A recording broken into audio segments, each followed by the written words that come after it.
Hello friends, अब मैं आपको बताऊंगा कि हमारे सिस्टम की मिनिमम सिस्टम रिक्वायरमेंट कितनी होनी चाहिए। अगर हम सीपीयू लेते हैं तो कोई भी हम सीपीयू ले सकते हैं, लेकिन इंटेल कोर टू ड्यूअल से नीचे हमें सीपीयू नहीं लेना चाहिए अगर हम ईडीएस 5 या 6 चलाते हैं।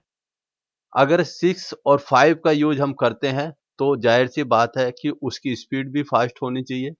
और अगर वेडिंग वगैरह का हमें काम करना है तो उसके लिए मिनिमम जो सिस्टम रिक्वायरमेंट है उसको i3, i5 या i7 हम ले सकते हैं।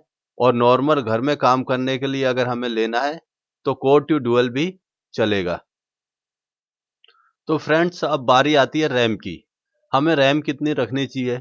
मिनिमम तो वेडिंग का काम करने के लिए नॉर्मल 4 GB रैम होनी चाहिए। उससे आप कितना भी जा सकते हैं, 8 GB भी कर सकते हैं उसको, या 16 GB भी कर सकते हैं। इससे कम अगर आप काम करते हैं तो एचडी फॉर्मेट में आप काम नहीं कर पाएंगे। उसके लिए आपको नॉर्मल 720x576 4:3 के रेशो में ही काम करना पड़ेगा। इसलिए आपसे रिक्वेस्ट है कि जब भी अगर आप एचडी वर्क में करते हैं तो कम से कम अपनी रैम 8 GB या 16 GB रखें। अब बारी आती है हार्ड डिस्क की। हार्ड डिस्क क्या होती है? हार्ड डिस्क डाटा स्टोरेज करने के लिए काम आती है। मिनिमम हम जब भी विंडोज लोड करते हैं तो उसके लिए पार्टीशन बनाते हैं। पार्टीशन बनाने के साथ साथ क्या करते हैं, जब भी हमारा डाटा में वायरस या एंटीवायरस आ जाता है तो हमें पूरी हार्ड डिस्क को फॉर्मेट करना पड़ता है या डाटा हमारा लॉस हो जाता है। अगर हम चाहते हैं कि हमारा डाटा लॉस ना हो या प्रॉब्लम ना हो तो उसके लिए हमें सेपरेट एक हार्ड डिस्क रखनी चाहिए, जिसमें हम ओनली विंडो लोड कर सकें और कोई भी काम उसमें कर सकें।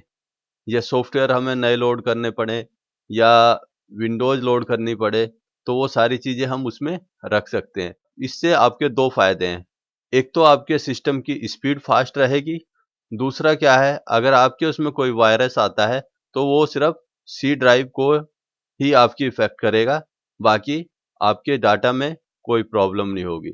तो फ्रेंड्स, ध्यान रखें, जब भी आप सिस्टम बनाते हैं तो दोनों हार्ड डिस्क सेपरेट रखें। तो फ्रेंड्स, अब बारी आती है ग्राफिक कार्ड की। तो ग्राफिक कार्ड क्या काम करता है हमारा?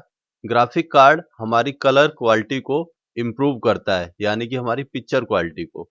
जब भी हम ग्राफिक कार्ड खरीदते हैं तो सबसे पहले हमें यह देखना चाहिए कि हमारा मदरबोर्ड कौन सा है या हमने किस मदरबोर्ड को लिया है। अगर हम मदरबोर्ड हाई क्वालिटी का लेते हैं और ग्राफिक कार्ड आपका लो क्वालिटी का होगा तब भी वो उससे मैच नहीं करेगा और कहीं ना कहीं आपकी ऑडियो या वीडियो में प्रॉब्लम आती रहेगी। इसलिए कुछ ग्राफिक कार्ड्स के मैंने नंबर दिए हुए हैं, आप चाहें तो लो बजट लेवल में ये ग्राफिक कार्ड भी ले सकते हैं।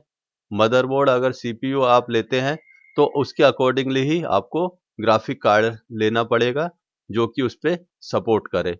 तो याद रखें फ्रेंड्स, ग्राफिक कार्ड सोच समझ के लें ताकि आपको दोबारा लेना ना पड़े। तो फ्रेंड्स, अब बारी आती है डीवीडी रोम ड्राइव और ब्लू रे डिस्क की। अगर आप 4 GB तक डाटा लोड करना चाहते हैं या राइट करना चाहते हैं तो उसके लिए आप नॉर्मली डीवीडी यूज कर सकते हैं। अगर आप उससे ऊपर 8 GB पे जाना चाहते हैं तो उसके लिए आपको ब्लू रे डिस्क राइटर की ज़रूरत पड़ेगी, जो कि मार्केट में अवेलेबल है पर थोड़ा कॉस्टली है। नॉर्मल डीवीडी राइटर जो होता है आपका 1100 से 1200 रुपये में मिल जाता है, जबकि वो आपका कम से कम 2000 से नीचे नहीं मिलेगा। इसलिए फ्रेंड्स, इन चीज़ों का भी ध्यान रखें हार्डवेयर परचेज करते वक्त, जो आपके लिए बहुत ज़रूरी है। तो फ्रेंड्स, अब मैं आपको बताऊंगा कि 32 बिट और 64 बिट में क्या अंतर होता है। 32 बिट क्या होता है हमारा, कुछ सॉफ्टवेयर को सपोर्ट करता है, जैसे कि CS4 से जितने भी वर्जन नीचे हैं उनको हमारा 32 बिट सपोर्ट करेगा। और CS4 से जितने भी सॉफ्टवेयर ऊपर हैं, CS5 है या CS6 है, कोई भी उसका वर्जन है, तो उसके लिए 64 बिट हमें परचेज करना पड़ेगा और उस पे आपका प्रोसेसर i5, i7 या i3 भी यूज हो सकता है। विंडोज एक्सपी सर्विस पैक 3 का क्या यूज है? विंडोज एक्सपी सर्विस 3 जो होता है आपका ईडीएस को बहुत अच्छा सपोर्ट करता है। अगर आप ईडीएस 5 पे काम करते हैं तो उसके लिए विंडोज एक्सपी सर्विस पैक 3 का यूज करें। जो कि आपके लिए बहुत ईजी रहेगा और आपके हार्डवेयर को भी सपोर्ट करेगा। और अगर आप उससे ऊपर काम करना चाहते हैं, 6 या 7 पे काम करना चाहते हैं, तो उसके लिए आपको 64 बिट ऑपरेटिंग सिस्टम परचेज करना पड़ेगा, जिसकी कॉस्ट नॉर्मल कंप्यूटर से थोड़ा ज़्यादा होगी। इसलिए हमेशा इन चीज़ों का ख्याल रखें। तो friends, please keep watching my tutorial on the YouTube channel और सब्सक्राइब करें